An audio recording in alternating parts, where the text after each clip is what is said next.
Halo pemirsa, apa kabar Anda hari ini? Senang sekali saya Raden Madlias dapat kembali menemani Anda dalam sebuah program talkshow inspiratif. Ini dia Bincang Sehati.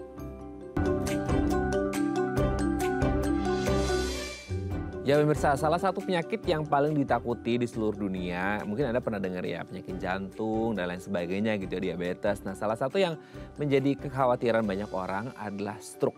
Oh, apalagi sering dengar ya, kalau jatuh di kamar mandi gitu, itu pasti stroke dan lain sebagainya. Itu beberapa hal yang sering kita dengar seputar stroke. Nah, kalau kita ngomongin penyakit stroke gitu ya, selalu kita kepikiran kayaknya ini penyakitnya orang tua gitu ya. Jadi selalu pikiran, oh iyalah kemarin ada yang kena stroke, jatuh dan lain sebagainya. Itu biasanya dialami oleh orang-orang lansia. Nah, Anda tahu nggak ternyata prevalensi orang-orang muda, catat ya, muda, usia produktif gitu ya, dewasa produktif, katanya juga lumayan banyak loh yang mengalami stroke. Ini bukan nakut-nakutin Anda ya pemirsa, tapi ini sebagai tingkat kewaspadaan kita supaya kita tetap waspada dan menjaga kesehatan kita. Karena ternyata ada juga loh stroke yang bisa dialami oleh orang-orang atau yang usianya masih relatif muda gitu ya, masih produktif, yang notabene harus masih aktif kerja atau usaha dan lain sebagainya, bukan mereka-mereka yang masuk usia lanjut. Oke lah, kalau masuk usia lanjut karena proses degeneratif, aging dan lain sebagainya. Tapi kenapa bisa ya kok anak-anak muda yang notabene masih aktif, harusnya energinya masih oke, makannya masih bagus lah harusnya ya, masih bisa punya power untuk ini dan itu dan lain sebagainya, menjaga kesehatan quote and quote gitu ya. Tapi kenapa ya kok bisa mengalami stroke? Nah, inilah topik yang akan kita bahas hari ini, stroke di usia muda. Bisa nggak ya terjadi? Nanti akan kita bahas ya. Tapi sebelum kita bahas tentang stroke di usia muda, kita akan membahas terlebih dahulu beberapa mitos atau fakta seputar stroke yang kayaknya sering kita dengar. Tadi di awal udah kita sebutin ya, kalau jatuh di kamar mandi bisa jadi stroke. Nah, apakah ini menjadi mitos atau fakta? Kita akan bahas 5 poin yang berbeda terkait stroke itu sendiri ya. Oke, kita lihat yang pertama pemirsa ya. Wanita lebih rendah berisiko alami stroke. Jadi gini, kalau pengalaman pribadi saya ya, melihat kasus orang yang mengalami stroke atau kena serangan stroke seperti itu. Beberapa kasus memang kadang-kala dilihatnya kayaknya yang banyak mengalami itu cowok. Nggak tahu ya, mungkin karena saya cowok jadi temennya banyak cowok juga gitu ya. Jadi akhirnya ketahuan bahwa yang mengalami stroke ini kebanyakan adalah cowok atau kebanyakan pria seperti itu ya. Nggak ngerti ini kena kebetulan yang memang saya kenal dan akhirnya mereka mengalami stroke, atau sebenarnya ada juga kok kasus yang terjadi pada perempuan dan mungkin bisa saja lebih banyak mungkin ya, atau nggak ngerti nih lebih berisiko mana. Sebenarnya kalau berdasarkan jenis kelamin, apakah memang bisa dibedakan bahwa wanita itu lebih rendah risikonya mengalami stroke dibandingkan laki-laki. Laki-laki itu bisa jadi faktor risikonya lebih banyak. Atau sebenarnya gini, nggak berdasarkan jenis kelamin sih sebenarnya, karena kalau kita ngomongin stroke mungkin ya, mungkin dari genetik juga mungkin, atau mungkin dari pola gaya hidup ya, pola makan, istirahat, pikiran dan lain sebagainya. Jadi nggak ada hubungannya antara stroke dan juga gender atau jenis kelamin seseorang. Tapi sering ya kita dengar kayaknya, kalau wanita sih jarang ngalamin stroke, tapi nanti akan kita bahas ya. Ada beda nggak nih antara pria dan wanita ketika kita ngomongin masalah stroke ya. Oke, kita lanjut yang kedua pemirsa. Hanya terjadi jika sedang atau pernah mengalami gangguan atau sakit atau penyakit yang hubungannya dengan jantung. Jadi selama ini nggak tahu ya, kita sering mendengar stroke ini dikaitkan dengan penyakit jantung. Any kind of disease lah ya yang terjadi di jantung seperti itu. Jadi jantung koroner, kayak gagal jantung dan lain sebagainya lah gitu ya. Nah, ini yang kadang-kadang kita kepikiran, dok saya nggak ada riwayat penyakit jantung atau gangguan pada jantung saya, so saya aman dong dok dari stroke. Nah, ini yang kadang orang jadi jumawa ya, kayak ya udahlah saya nggak ada riwayat gangguan pada jantung, jadi saya kayaknya aman dari stroke. Tapi Anda pernah nggak melihat ada orang kasus dia nggak ada kasus sama jantung sama sekali gitu ya, atau nggak ngerti dia pernah periksa screening dan lain sebagainya atau enggak, tiba-tiba dia jatuh dari kamar mandi atau di mana gitu ya, dan ternyata dia mengalami stroke. Nah, ini kan menjadi case by case yang harus diketahui orang bahwasanya ada jantung maka dia bisa stroke, atau nggak ada riwayat kelainan jantung pun dia bisa stroke. Nah, nanti akan kita bahas ya, ada nggak hubungan sama orang yang mengalami stroke dengan ada atau tidak pernah adanya gangguan pada kesehatan jantungnya. Nanti akan kita bahas ini nyambung atau beda lah. Kalau ini stroke gitu ya, kalau ini jantung seperti itu. Nanti kita bahas ya. Oke, kita lanjut yang ketiga. Ini juga kayaknya sering banget ya pemirsa ya. Menusuk jarum ke telinga, jari tangan dan juga kaki. Nah, Ini agak serem ya kalau kita lihat di gambar itu kayak lebih dari di gambar sih sebenarnya. Di gambar ini yang masih yang softnya gitu ya. Itu ada yang sampai keluar darahnya gitu ya. Gara-gara katanya nggak ngerti ini kan hubungannya dengan pembuluh darah gitu ya. Jadi kalau orang ada stroke gitu ya terus kayak ditusuk sampai keluar darah nggak ngerti. Maksudnya secara medis ini proven gitu ya, medically proven atau sebenarnya ini orang yang sering dengar gitu ya, dengar dari orang lain atau mungkin mereka baca-baca review, baca-baca ulasan atau baca artikel di internet gitu ya, di Google yang kita nggak ngerti ya validitasnya ini benar valid, benar-benar atau enggak. Karena kan banyak yang ya berspekulasi ini dan itu segala macam gitu ya. Tapi anehnya adalah ini sering banget kita dengar ketika orang dalam stroke gitu ya, ya udah langsung ditusuk tuh jarinya gitu, keluar darahnya dan lain sebagainya. Nah kan ngeri juga ya, maksudnya itu jarumnya jarum apa gitu? Jarumnya jarum suntik atau enggak, dan itu pun kayak single use atau enggak, dokter bukan yang nusukin jarum, dan kebersihan jarumnya itu bersih, hygiene atau enggak gitu. Dan fungsinya ditusuk itu seperti apa gitu ya. Nanti akan kita bahas, ada nggak sih manfaat ketika orang mengalami stroke terus ditusuk itu, entah telinganya, jari kaki atau tangannya ya. Nanti kita bahas. Oke, kita lanjut yang keempat pemirsa. Tidak ada tanda khas menuju ke stroke. Nah ini dia, kadangkala kita kepikiran, iya dok kayaknya nggak ada ya dok ya. Maksudnya kalau mau radang kan berarti tenggorokannya agak gatal-gatal gitu ya, dan lain sebagainya. Oh kalau mau hipertensi, tensinya diukur agak naik di luar normal gitu. Tapi kalau stroke kita kepikiran kayak, iya dok kemarin tuh tetangga saya nggak ada keluhan apa-apa, tiba-tiba dia kepleset di kamar mandi dok, jatuh, stroke deh. Sebelah badannya itu nggak berfungsi sama sekali. Nah ini kan menjadi hal yang sangat ditakutkan. Jadi benar-benar kayak silent killer ya. Kita nggak ngerti ternyata dia bisa benar terjadi tanpa ada warning, tanpa ada aba-aba, tanpa ada alarm, alert gitu ya.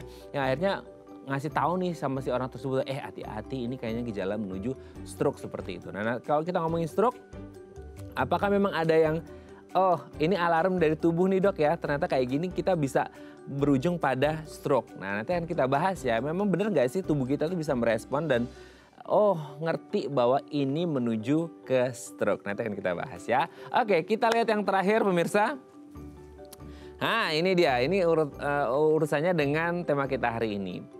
Karena sering kita melihat orang-orang yang mengalami stroke adalah orang-orang di usia lanjut atau orang tua. Jadi kita kepikiran bahwa stroke itu cuma dialami sama orang tua. Ya iya sih, kalau kita ngomongin orang tua memang pasti fungsi tubuh akan menurun ya. Baik saraf dan lain sebagainya yang urusannya dengan stroke ini sendiri. Tapi kalau kita bicara hanya orang tua aja, berarti apakah kita yang muda-muda kayak kita ini umur 17 plus gitu ya. Ini kayak masih aman lah ya dari stroke lah ya. Kita masih muda, masih gesit, lain segala macam. Kayaknya kita masih bisa berolahraga. Masih bisa sih, tapi olahraga beneran nggak gitu ya. Itu jadi pertanyaan. Oke, itu tadi beberapa mitos atau fakta seputar stroke dan kami akan membahasnya sesaat lagi. Tetap bersama kami di Bincang Sehati.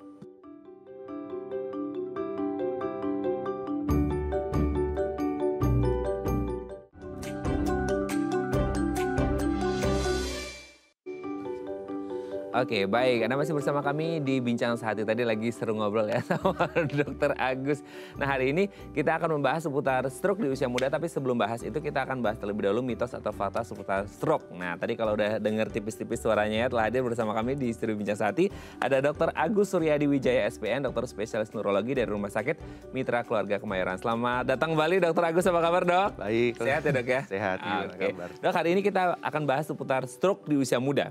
Ini bukan mendoakan, tapi harus waspada ya. Karena sekarang kan masih banyak anak-anak muda yang hidup dengan pola sedentary lifestyle. Ya, pola hidup yang kayaknya rebahan, enak, ngemil dan lain sebagainya gitu ya. Tapi sebelum kita bahas itu, kita bahas terlebih dahulu mitos fakta seputar stroke secara umum ya dok. Yang pertama itu wanita lebih rendah berisiko alami stroke. Jadi gini dok. Kalau pengalaman saya pribadi, kebetulan ya, ini kebetulan, bukan mendukung ini jadi fakta gitu ya.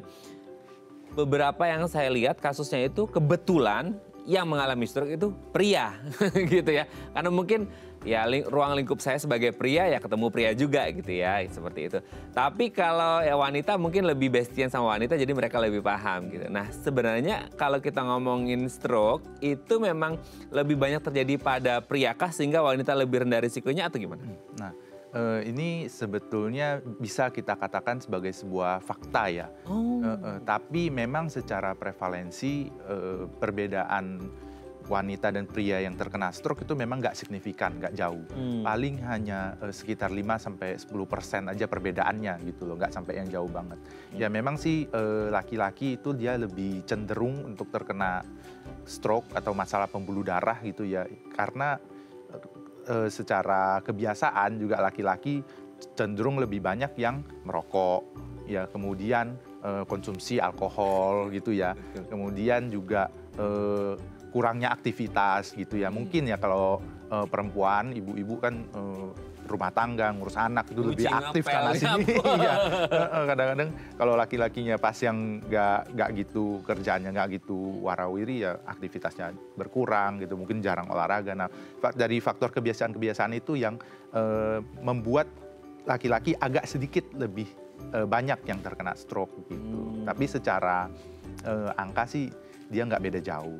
Perempuan juga ada juga yang kena stroke juga. Mungkin karena perempuan lebih aktif tadi ya di rumah, mungkin kayak nyapu, ngepel, nyuci baju, nyetrika segala macam. Nanti saya di rumah ikutan ngepel deh ya biar tambah sehat ya dok ya. Tapi itu kan dari aktivitas fisiknya dok. Maksudnya kalau dari segi apa ya bahasnya, dari sisi tubuhnya itu sendiri, anatomi tubuh, struktur dan lain sebagainya, maksudnya kayak hormonnya, kondisi organnya, itu ada pengaruh nggak sih kenapa pria lebih berisiko gitu? Ya, kalau secara biologis perempuan dan laki-laki memang wanita itu dia kan punya hormon estrogen ya. Nah hormon estrogen itu dia memang fungsinya itu bisa menurunkan kadar kolesterol, terutama kolesterol jahat yang kita bilang sebagai LDL ya, dan dia juga fungsinya untuk meningkatkan kolesterol baik atau HDL itu. Nah, jadi selama perempuan itu masih memiliki hormon estrogen itu, maka resiko untuk terjadinya gangguan pembuluh darah baik stroke atau masalah jantungnya itu akan lebih rendah. Gitu. Tapi kalau udah masuk menopause dok berarti? Iya, setelah memasuki usia menopause maka resikonya itu akan hampir sama jadinya dari laki-laki karena udah sama-sama menurun nih kadar estrogennya gitu. Tetapi setidaknya selama masa sebelum menopause itu kesehatan pembuluh darahnya lebih terjaga. Lebih baik dibandingkan pria gitu ya. Tapi jangan juga jumawa jaga kesehatan gitu ya dok ya. Oke dok, kita lanjut yang kedua ya. Hanya terjadi jika sedang atau pernah mengalami sakit jantung. Nah ini juga dok, sering orang mengaitkan bahwa stroke itu hubungannya juga dengan penyakit jantung gitu ya. Jadi kayak kalau nggak pernah ada riwayat penyakit jantung kayaknya aman deh dari stroke. Atau gimana tuh dok? Nah ini kita bilang ini sebagai mitos. Karena memang betul penyakit jantung dengan penyakit stroke itu mekanismenya mirip-mirip. Terjadi sumbatan di pembuluh darah. Ya, artinya di pembuluh darah kita yang membawa oksigen, bawa nutrisi gitu, ada yang menyumbat atau kita bilang plak gitu ya. Nah kalau dia nyumbatnya di jantung, maka yang terjadi ya gangguan jantung. Cuman kalau kita nyumbatnya di otak, maka terjadinya stroke. Nah ini kita sumbatannya ini nggak pilih-pilih gitu loh. Wow, saya akan lebih duluan nyumbat di jantung gitu. Nah itu terjadi secara random aja gitu, dia nyumbatnya di mana. Jadi kalau dibilang pas orang-orang yang terkena jantung dulu baru bisa kena stroke ya nggak juga gitu loh. Buktinya orang ada juga yang kena stroke tanpa ada gangguan jantung. Atau jantung aja tanpa stroke juga? Iya betul, kan jantung aja tanpa stroke itu juga ada. Oh jadi tergantung dia munculnya di mana ya? Iya, tapi ada nggak potensi dok? Ketika jantung terus ada potensi juga bakal muncul. Kita nggak akan selalu ngomongin bahwa akan selalu seperti itu. Tapi ada nggak potensi risiko? Resiko jadi tetap ada karena kepada orang yang terkena gangguan jantung berarti kan sudah ada masalah di pembuluh darahnya nih gitu. Berarti yang ketahuan nih pembuluh darah jantung nih udah ada masalah. Berarti kan di pembuluh darah yang lain juga kemungkinan besar juga udah ada masalah gitu. Meskipun memang ini ya ada penyakit jantung tertentu yang bisa menjadi faktor resiko untuk terjadinya stroke, misalnya gangguan katup gitu ya, gangguan katup jantung gitu atau gangguan irama jantung. Nah itu masalah-masalah jantung yang nantinya bisa menyebabkan stroke gitu. Tetapi kalau masalah sumbatan sih bisa, yang mana duluan sama aja. Semoga terjadi ya dok ya dua-duanya gitu ya. Tapi tetap harus waspada. Jadi tidak melulu bahwa nggak ada sakit jantung maka aman dari stroke juga gitu ya konsepnya ya dok ya. Oke, kita lanjut yang selanjutnya. Nah ini dok, serem juga nih, nusuk jarum ke telinga, jari tangan, kaki sampai keluar darahnya itu kayak sering banget dok. Itu gimana sih dok? Itu kayak kenapa akhirnya bisa muncul, itu beneran fakta atau mitos? Nah ini sebetulnya mitos juga ya, mengeluarkan darah dari telinga atau dari ujung jari gitu ya. Karena kalau stroke itu kita bicara pembuluh darah di dalam otak gitu ya. Jadi pembuluh darah di dalam otaknya entah dia tersumbat, entah dia pecah, intinya ada gangguan oksigenasi di otak gitu loh. Jadi kalau kita ngeluarin darah yang di ujung jari atau di telinga itu kan kita merusak pembuluh darah yang di tepi-tepi ini. Nah sebetulnya ini juga nggak memberikan pengaruh ke masalah yang di dalam otak gitu loh, karena beda lokasi.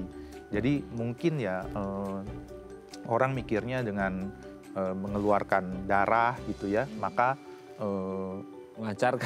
melancarkan pembuluh darahnya atau menurunkan tekanan darahnya, tapi itu beda mekanismenya gitu. Kalau misalnya yang di otak itu mereka di otak itu ada sistemnya sendiri yang ngatur bagaimana tekanan di otak itu bekerja gitu. Jadi nggak ada hubungannya dengan yang masalah di ujung-ujung jari gitu. Betul. Kadang-kadang kita kepikiran ya dok ya, maksudnya kayak kenapa sih ada muncul begini, siapa yang ngajarin pertama kali gitu ya dok ya? Nggak ada, mekanismenya beda. Ini kan di otak, ini maksudnya di ujung jari gitu kan, kayak ya nggak tahu lah ya dok, kayak muncul dari mana nggak tahu, dari zaman bahla gitu ya. Oke dok, kita lanjut ya. Yang keempat, tidak ada tanda khas menuju ke stroke. Nah ini dok, kadang-kala kita orang khawatir kan ada ya dok ya, orang yang tiba-tiba lagi ngapa gitu ya, berdiri atau lagi kamar mandi tiba-tiba jatuh gitu, dan akhirnya divonis stroke gitu. Nah sebenarnya memang tidak ada atau sebenarnya ada, cuman kitanya nggak ngeh karena mungkin nyaru dengan beberapa tanda yang lain dan kita nggak ngeh bahwa ini akan berujung pada stroke gitu. Ya, kalau ini ya fakta ya. Memang kalau serangan stroke itu dia sifatnya itu mendadak dan tiba-tiba sekali gitu loh. Karena stroke itu kan masalah di pembuluh darah yang tadi kita bilang. Masalah pembuluh darah itu entah dia tersumbat atau pecah itu sangat cepat terjadinya. Jadi seringkali itu kita nggak dikasih warning oleh tubuh kita gitu loh. Tiba-tiba aja pecah atau tersumbat sehingga langsung lemah sebelah gitu ya. Kemudian kalau berat ya, serangan stroke-nya berat bisa jatuh, hilang kesadaran begitu. Tapi memang ada kondisi khusus ya, kita sebutnya sebagai TIA atau Transient Ischemic Attack itu ya. Itu seringkali juga disebut sebagai mini stroke. Itu adalah kejadian seperti stroke, namun dia membaik dalam kurang dari 24 jam. Tanpa ada treatment? Ya, tanpa ada treatment. Nah, itu yang terjadi adalah sumbatan pembuluh darah di otak, tetapi respon tubuh kita masih bagus sehingga penyumbatan itu bisa terbuka kembali, sehingga aliran darahnya kembali lancar. Sempat terhenti sebentar sehingga timbul gejala stroke, lemah sebelah badan gitu ya. Tapi dalam kurang dari 24 jam pembuluh darahnya kembali terbuka, aliran kembali lancar. Nah, itu yang kita bilang sebagai mini stroke gitu ya. Nah, itu sebetulnya bisa dikatakan bahwa ini sudah waspada. Pasien yang mengalami TIA ini sudah mesti waspada untuk terjadinya stroke gitu loh. Nah, kalau dibiarkan berarti TIA ini bisa jadi stroke beneran? Iya, kalau misalnya kita mesti cari faktor resikonya apa. Kalau sudah muncul TIA ini, berarti ada faktor resiko yang menyebabkan terjadinya sumbatan nih. Nah, kita mesti cari tahu di mana nih masalahnya. Dan itu yang mesti dikontrol supaya jangan sampai terjadi stroke beneran nantinya. Nah, gitu. Semoga cuman berhenti di situ aja ya. Makanya harus kontrol ya dok ya. Jangan sampai kayak ini mah biasa aja gitu. Gara-gara dia sembuh sendiri ya. Jangan gitu ya. Betul. Oke dok, yang terakhir. Nah ini mungkin ada hubungannya dengan tema kita hari ini. Karena kebetulan yang terjadi selama ini kita lihat yang mengalami stroke itu orang-orang tua nih dok. Jadi emang secara metabolisme tubuh, degeneratif dan lain sebagainya, lansia lebih rentan atau gimana dok? Iya. Hanya terjadi pada lansia itu mitos ya, karena memang betul pada lansia itu resiko akan lebih tinggi karena satu, semakin bertambahnya usia ya kesehatan pembuluh darah kita juga semakin menurun kondisinya. Kemudian plak yang terbentuk itu akan semakin tinggi. Sebenarnya plak yang terbentuk itu sudah terjadi pada saat usia kita dari muda. Sejak usia 20-an itu sudah prosesnya sudah berjalan. Aterosklerosis itu sudah mulai berjalan. Nah, makin bertambah usia, maka plak itu akan semakin bertambah sesuai dengan kebiasaan kita, pola makan kita gitu ya. Nah, kalau misalnya kita nggak jaga ya dia penumpukannya akan semakin cepat gitu loh. Nah, jadi memang pada usia lansia faktor-faktor seperti itu yang sering menjadi penyebab stroke. Tapi saat ini juga pada zaman-zaman sekarang ini ya usia muda juga lumayan banyak angkanya. Sekitar 15-20% pasien-pasien stroke itu terjadi pada usia muda di bawah 45 tahun. Waduh, nah apa penyebabnya kenapa di bawah 45 bisa mengalami stroke? Nanti kita bahas di segmen selanjutnya ya Dok ya. Thank you ya Dok ya sudah terjawab nih mitos faktanya ya.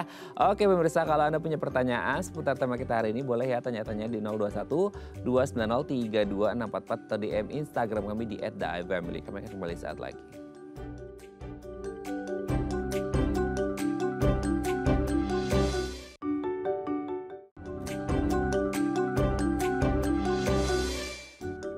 Baik, Anda masih bersama kami di Bincang Sehati. Kita masih membahas tema kita hari ini, stroke di usia muda. Semoga kita nggak mengalami, pemirsa ya, didoain dulu.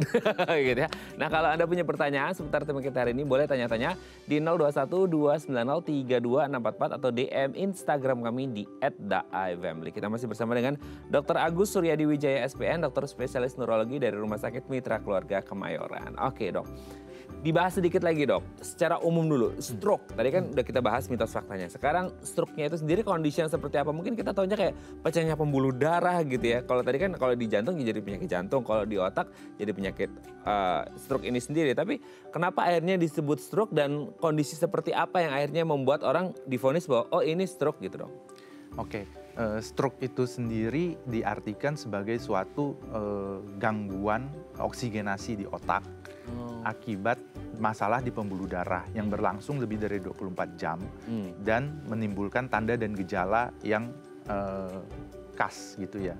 Nah, tanda dan gejala yang khas ini biasanya menyebabkan kelumpuhan setengah sisi tubuh dari wajah, tangan, kaki gitu ya, dan sifatnya memang mendadak gitu. Nah, stroke itu sendiri secara garis besar kita bagi menjadi dua. Ya, gangguan oksigenasinya bisa akibat sumbatan di pembuluh darahnya atau pembuluh darahnya itu pecah. Nah, itu sama-sama menyebabkan kondisi stroke, tetapi pengobatannya jauh berbeda. Makanya perlu diperiksakan gitu. Ini termasuk yang mana? Gitu. Oke. Nah, ini yang sering ya, yang paling identik ketika orang mengalami stroke kan setengah badannya tidak berfungsi gitu ya. Nah, kan ada dok orang yang setengah badannya itu yang sebelah kanan atau sebelah kiri gitu. Itu pengaruhnya dari mana sih dok? Dan biasanya lebih banyak yang di kanan atau di kiri atau gimana itu? Nah, kalau persarafan dari otak kita ke tubuh kita ini memang dia sifatnya menyilang. Jadi kalau misalnya kelemahannya di sisi sebelah kanan, berarti masalahnya ada di otak yang sebelah kiri. Begitu pula sebaliknya. Gitu. Nah, masalah di otak kiri ini entah sumbatan, entah pecah pembuluh darah. Gitu. Nah, untuk prevalensinya lebih sering kanan atau kiri sebenarnya random aja, sama aja. Tergantung dia pecahnya di mana, tergantung dia sumbatnya di mana, itu kita nggak bisa prediksi, kita nggak bisa atur gitu. Nah, tapi berat ringannya stroke itu juga tergantung dari satu, luasnya sumbatan pembuluh darahnya, kemudian lokasi pembuluh darahnya. Kalau dia terkena di lokasi yang berbahaya, maka gejala yang ditimbulkan pasti akan lebih berat. Gitu. Kemudian kalau perdarahan, volume perdarahannya seberapa besar, gitu. Itu menentukan berat ringannya sebuah stroke. Gitu. Nah, kalau akhirnya kan tadi ada dua ya, sumbat dan pecah gitu ya. Nah, ini dua hal ini disebabkan oleh faktor yang sama atau bisa jadi berbeda? Bisa jadi berbeda. Kalau misalnya sifatnya yang penyumbatan pembuluh darah, dia biasanya disebabkan dari faktor penumpukan plak. Penumpukan plak di pembuluh darahnya. Jadi harusnya darahnya yang bisa lewat 100%, karena ada plak di situ yang lewat hanya sekitar 50%. Artinya daerah otak yang di ujung sana akan ada sebagian yang nggak dapat makanan dan oksigen, akhirnya mati. Gitu. Nah, plak ini plak ini, apa sih isi plak ini? Satu, ya bisa penumpukan kolesterol atau penumpukan dari gula akibat diabetes yang terlalu tinggi atau tidak terkontrol gitu ya. Nah, kalau misalnya yang pembuluh darahnya yang pecah, itu seringkali disebabkan akibat tekanannya yang terlalu tinggi. Artinya hipertensi. Pada kondisi hipertensi, tekanan darah tekanan darah di seluruh tubuh ya akan meningkat termasuk otak.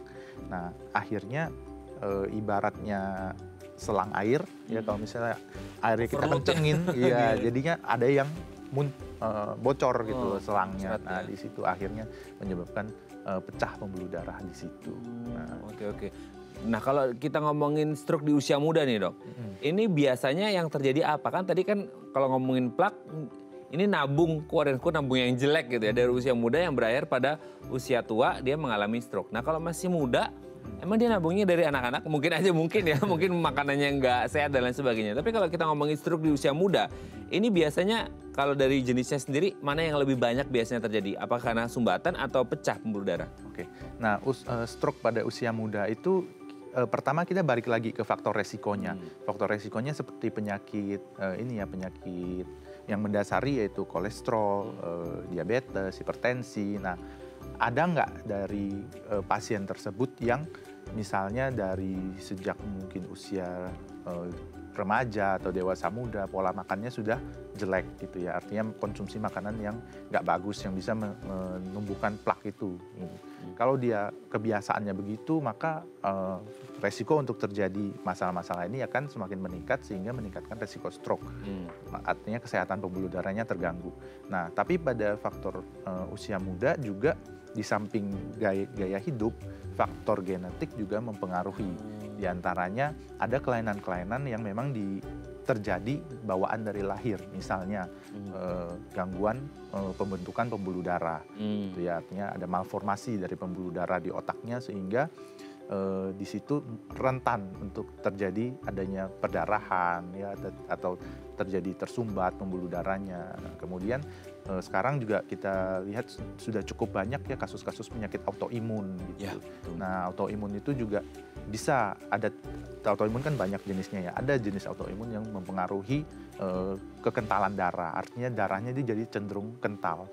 Akibatnya dia akan cenderung menggumpal di dalam pembuluh darahnya. Kalau dia pas menggumpalnya di pembuluh darah yang di otak, maka balik lagi akan terjadi penyumbatan di situ gitu. Oh ya, jadi memang beragam ya, akhirnya bisa berujung pada kondisi stroke, apakah dia terjadi sumbatan karena plak atau gumpalan darah tadi ya, atau pecahnya pembuluh darah karena mungkin faktor hipertensi. Oh, ternyata banyak ya yang akhirnya beberapa penyakit yang bisa ujungnya pada stroke itu sendiri gitu ya, Dok. Oke, Dok, nanti kita lanjut lagi ya di segmen selanjutnya ya. Oke, pemirsa, kalau Anda punya pertanyaan seputar tema kita hari ini boleh tanya-tanya di 0212903244 atau DM Instagram kami di @daafamily. Kami akan kembali saat lagi.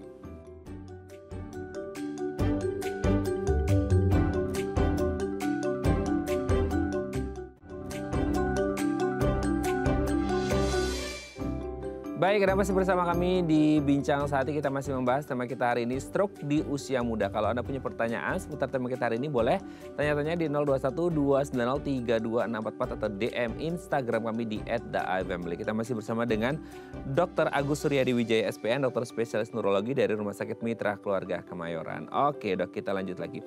Kalau kita ngomongin di usia muda sudah mengalami stroke gitu ya.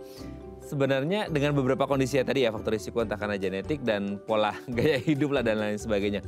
Tapi kalau kita ngomongin, ya ini penyakit berbahaya sih. Tapi kalau kita ngomongin antara stroke di usia muda dan stroke di usia yang tua gitu ya, misalnya usia lanjut gitu. Kan kalau usia lanjut berarti kan ya memang kondisi tubuhnya, organnya sudah menurun dan lain sebagainya. Tapi kalau di usia muda kan notabene masih aktif-aktifnya lah gitu. Tidak semenurun usia lanjut. Berarti kalau ngomongin bahaya, lebih berbahaya mana? Atau dua-duanya sama-sama berbahaya juga gitu, entah itu sumbat atau pecah gitu, Dok? Iya, oke. Kalau kita bilang stroke ya, baik pada usia lanjut atau pada usia muda, itu memberikan gejala dan tanda yang sama. Oh, yang sama? Yang sama. Jadi baik pada usia tua atau usia muda itu akan sama-sama memberikan masalah bagi penderitanya. Nah, baik penderita maupun keluarganya. Karena gejalanya akan terjadi kelumpuhan sebelah sisi gitu. Dan stroke ini memang dia merupakan penyebab kecacatan tertinggi ya. Sementara dia ini untuk kematiannya dia ini nomor 3 penyebab kematian tertinggi. Sementara kecacatan tertinggi itu disebabkan dari stroke. Nah, makanya kalau ada pasien yang terkena stroke ini sebenarnya menjadi ya masalah bagi pasien dan keluarganya. Harus ada perubahan kebiasaan, perubahan pola hidup dari pasien dan orang di rumahnya gitu. Artinya tadinya orangnya yang bisa bekerja, orang yang bisa kesana kesini sendiri, nggak bisa mobile lagi ya. Iya, mandi sendiri, makan sendiri. Sekarang akhirnya harus ada yang nemenin, ada yang bantuin gitu loh. Jadi itu akan mempengaruhi selain pasiennya, orang sekitarnya, lingkungannya itu pasti akan terpengaruhi semua gitu. Dan kalau pada usia muda kita bisa bilang bahwa justru masalahnya akan lebih kompleks karena pada usia muda itu masih ya orangnya masih bekerja mungkin atau punya anak yang masih kecil-kecil mungkin. Tanggung jawabnya banyak. Tanggung jawab iya gitu. Jadi lebih berat sebetulnya yang dampaknya pada orang muda gitu. Oke, tapi kalau kita ngomongin kecacatan tadi ya, yang ternyata paling tinggi ya, yang menyumbang angka paling tinggi untuk kecacatan, sebenarnya orang dengan stroke yang bisa berakhir dengan cacat, ini semua yang mengalami stroke atau sebenarnya kalau kita ngomong tingkatan ada nggak sih dok? Maksudnya kayak levelnya kayak, oh ini ringan, sedang, berat yang akhirnya, oh kalau ringan kayaknya dia nggak akan berakhir pada cacat deh gitu. Atau yang mulai dari sedang ke berat dia akan selalu berakhir pada cacat. Kan selama ini kita dengar ya dok, ada kayak, oh ini stroke ringan gitu. Jadi kayak mungkin wajahnya aja yang kena gitu, ada sedikit pelot tapi jalan sedikit banyak masih bisa. Kalau yang udah berat banget kayaknya harus dipapal apa segala macam, itu gimana dok? Yang bisa berakhir pada kecacatan itu yang mana? Nah, stroke itu memang betul ya, kita bisa bagi secara garis besar ya. Sebenarnya kalau dalam sistem medisnya ada scoring sistemnya untuk stroke ya, tapi untuk secara awam ya kita bagi stroke ringan, sedang dan berat. Kalau misalnya stroke yang ringan itu dia memang ada kelumpuhan atau ada masalah di sebelah sisi tubuh, tetapi masih bisa aktivitas mandiri meskipun terganggu atau perlu effort yang lebih gitu ya. Nah kalau stroke yang sedang, maka kelumpuhannya ini menyebabkan perlu asistensi dari orang sekitar untuk melakukan kegiatan sehari-hari. Nah sementara yang berat itu sudah pasiennya kebanyakan sudah tirabari, mungkin sudah hilang kesadaran gitu loh. Kelumpuhannya mungkin sudah total gitu. Kelumpuhan kan juga ada derajatnya. Kita mengangkat tangan begini, ada yang diangkat tangan turun sedikit, ada yang nggak mampu gerak sama sekali. Nah itu bedanya kelemahan ototnya tuh di situ. Nah kalau misalnya untuk kemungkinan untuk pemulihannya itu balik lagi dia termasuk ke stroke yang mana. Tapi secara garis besar stroke itu sebagian besar penderita stroke memang butuh waktu yang cukup lama untuk pemulihan ke arah yang lebih baik. Artinya sebagian besar itu butuh waktu dalam hitungan bulan atau tahun gitu. Itu juga dengan fisioterapi rutin gitu, dengan obat-obatan gitu. Oke, sebelum kita bahas pemulihannya seperti apa, kita angkat telepon terlebih dahulu ya dok ya. Ini ada penelpon, kita sapa terlebih dahulu. Halo, selamat pagi, dengan siapa di mana? Bu Yuni, Mas Raden, Jakarta. Apa kabar Bu Yuni? Baik banget. Aduh, terima kasih sudah menghubungi kami kembali Bu Yuni ya. Semoga sehat terus sama keluarga di rumah, amin. Bu Yuni mau tanya apa nih ke dokter Agus? Kata dokter Agus, selamat siang dok. Selamat siang Ibu. Iya. Ini mantu saya ya dok ya, umurnya 40 tahun. Itu ya dok, dia tuh nggak ada gejala loh dok, nggak ada gejala dan pernah check up juga gitu pernah, bahkan di mitra keluarga. Oke. Tapi nggak tahu, dibilang nggak ada apa-apa kata istrinya nih. Terus itu tiba-tiba pas istrinya lagi hamil 4 bulan gitu, malam-malam jam 3 tuh dia muntah dok. Muntah, dikira masuk angin dok, dikasih ya biasa obat-obat biasa yang gitu kan. Ketaunya dok, dibawa ke dokter lagi, masuk ke rumah sakit apa ya, lupa saya namanya, di arah Ciledug sana. Terus itu dioperasi dok, katanya pensumbatan pembuluh darah dok. Udah dok lewat habis dioperasi. Udah 40 dok umurnya. Nggak ada gejala dok. Cuma muntah itu aja malam. Maksudnya sekarang berarti udah nggak ada ya? Anaknya sekarang tahun lalu. Anaknya sekarang sudah 1,5 tahun. Maksudnya sudah Gitu, Dok. Itu aja sih. masih Saya hidup atau penasaran sudah aja sih, masih hidup kenapa atau itu sudah kok maksudnya udah bisa? meninggal Bu? Udah lewat. Oh ya, kami turut berduka ya Bu ya. Tapi boleh dikasih tahu nggak itu? 1,5 tahun yang lalu masalahnya. Iya, kami turut berduka ya Bu ya. Tapi kalau boleh tahu waktu itu dia pembuluh darahnya yang pecahnya di mana? Kalau Posisinya? nggak salah di sebelah kiri apakah kiri kayaknya saya ngelihat bekas ada. Itu kan operasi itu bukan operasi yang gede ya, kayaknya cuma ada kayak tusukan gitu ya dok. Maksudnya di kepala atau di mana Bu? Di yang kepala. pecah? Oh di kepala. Oke. Dokter Agus ada yang ditanyakan dok? Sudah jelas? Sudah ya. Oke, Bu Yuni sekali lagi dok, kami ucapkan turut berduka cita. Dan kita akan coba jawab, semoga ini menjadi edukasi kita bersama ke depan ya Bu Yuni ya. Terima kasih Bu Yuni ya. Saya juga penasaran ya dok ya. Betul. Mudah-mudahan terjawab kenapa saya bilang betul. ini apa stroke, atau kalau stroke kan dia hidup lagi stroke ya. Ini kan enggak.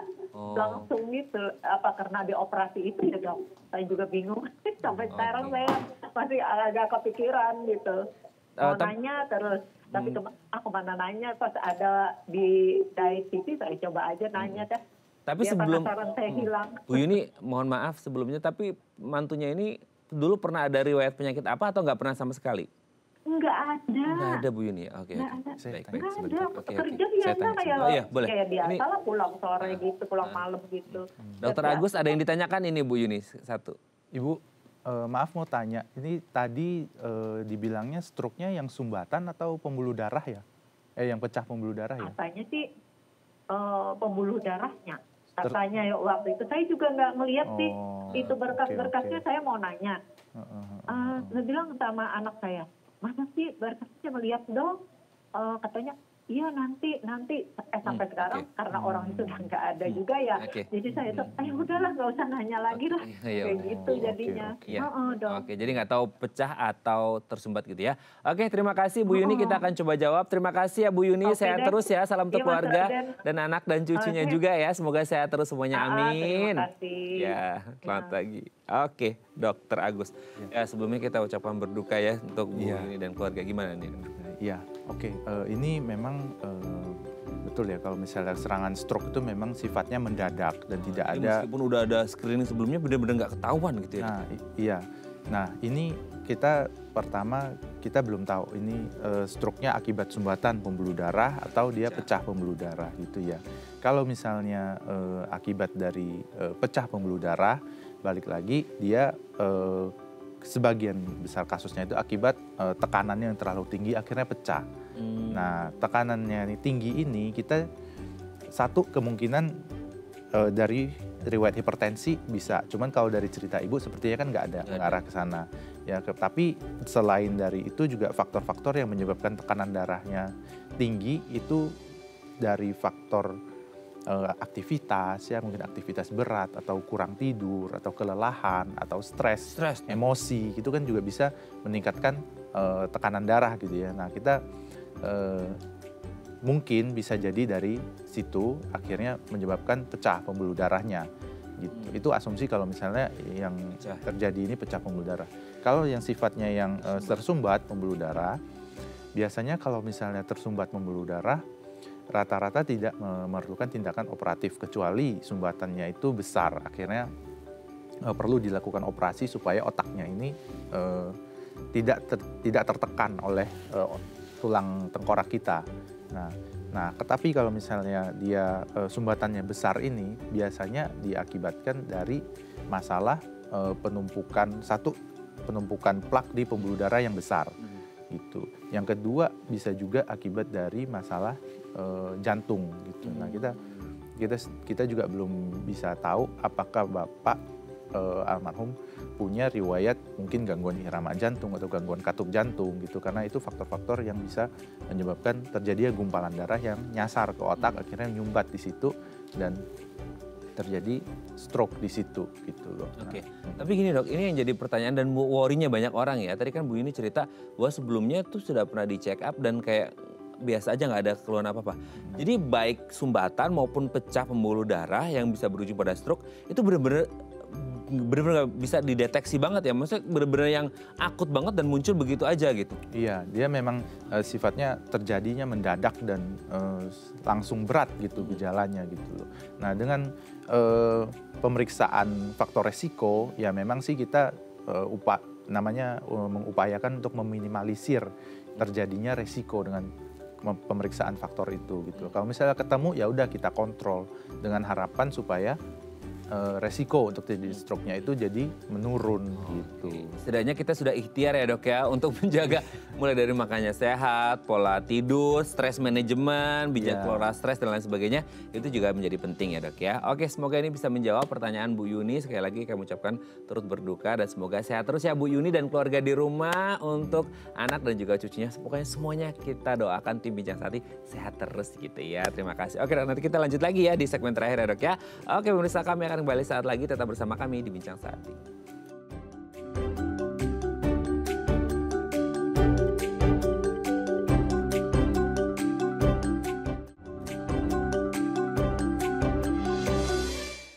Baik, Anda masih bersama kami di Bincang Saati. Kita masih membahas sama kita hari ini stroke di usia muda bersama dengan Dr. Agus Suryadi Wijaya SPN, dokter spesialis neurologi dari Rumah Sakit Mitra Keluarga Kemayoran. Oke dok, kita lanjut lagi. Nah ini kalau kita ngomongin pengobatannya ya, ini kan ada dua tadi, ada sumbatan dan pecah gitu.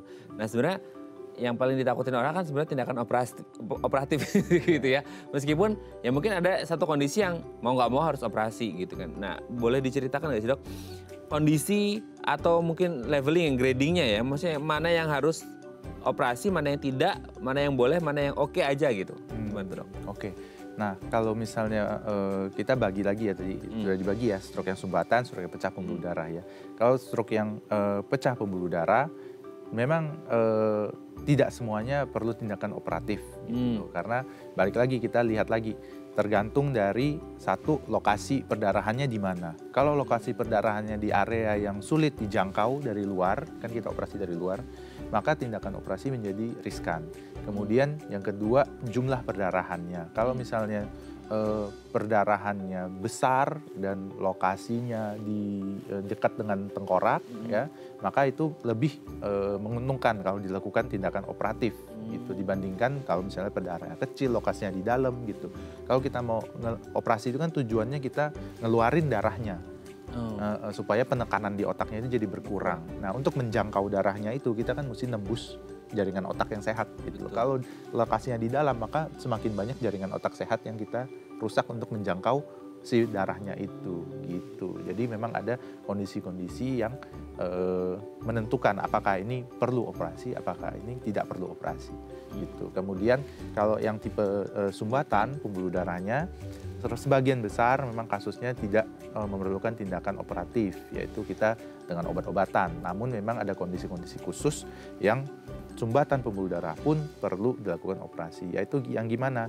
Yaitu sumbatan pembuluh darah yang menyebabkan kerusakan jaringan otak yang luas. Gitu. Akhirnya kalau misalnya jaringan otaknya ini mati akibat kekurangan darah, dia akan bengkak gitu ya. Nah otak kita ini kan unik, dia letaknya di dalam tengkorak gitu. Jadi kalau misalnya bengkak, dia akan ketekan sama tulang gitu. Oh iya. Jadi penekanan terhadap tulang akan membuat kondisi otak yang lain semakin tergencet, akhirnya semakin buruk kondisi otak yang lain gitu loh. Nah makanya perlu dilakukan pengangkatan tulang tengkorak ini supaya otaknya yang bengkak ini bisa ekspansi tanpa menekan jaringan otak yang lain gitu. Sampai dia mereda, bengkaknya baru dipasang kembali gitu. Oke, tapi tingkat keberhasilan ketika kita ngomongin tindakan baik operatif maupun non operatif ya dok ya. Itu tergantung dari gradingnya nggak sih, maksudnya ringan, sedang, berat itu sendiri atau gimana? Atau kondisinya udah, ini kayaknya pecahnya dahsyat banget nih aliran darahnya gitu dok? Iya betul, itu tergantung dari ya gradingnya ya. Kalau biasanya yang kita kerjakan, yang dilakukan tindakan operatif itu yang derajat sedang ke berat. Gitu. Kalau yang derajat ringan biasanya masih belum perlu tindakan operatif. Tapi biasanya ya kita bukan doa, ini kan sebagai tindakan preventif ya dok ya. Orang ketika sudah ada riwayat ringan, dia pas kan udah kayak oh udahlah ringan ini gitu. Tapi dia bisa akan terus sifatnya progresif kayak hal yang buruk gitu, bisa ke sedang, berat dalam waktu yang bisa berapa lama gitu dok. Nah, kalau misalnya terjadi stroke, memang ada masa-masa yang kita bilang masa kritis stroke-nya ya, di mana dalam masa itu kondisi bisa saja memburuk akibat penekanan di otaknya itu. Nah, biasanya waktu kritis itu sekitar 1-2 minggu pertama. Gitu.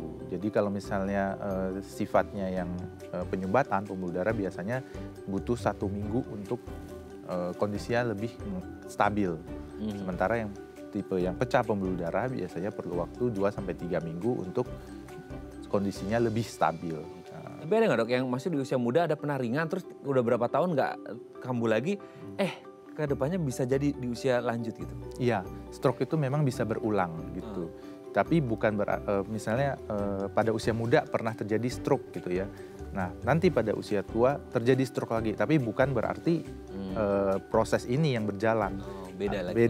Beda tempat, akan terjadi berulang, tetapi beda lokasi, beda tipe lagi gitu. Nah itu, jadi kalau udah ada di awal udah pernah gitu ya usia muda, ya berarti harus ada banyak ting-ting alarmnya di atas ya, kayak betul. oh jaga pola makan, jaga istirahat, jaga ini dan lain sebagainya gitu ya dok. Iya. Semoga tetap sehat sampai tua. Terima kasih Dokter Agus. Semoga ini menjadi pembelajaran buat kita supaya sehat terus dan tidak mengalami stroke. Semoga kita sampai tua, umur kita panjang, sehat selalu. Dokter Agus juga ya. Terima kasih Dokter Agus. Salam untuk keluarga dan teman-teman di Mitra Keluarga Kemayoran ya. Selamat pagi.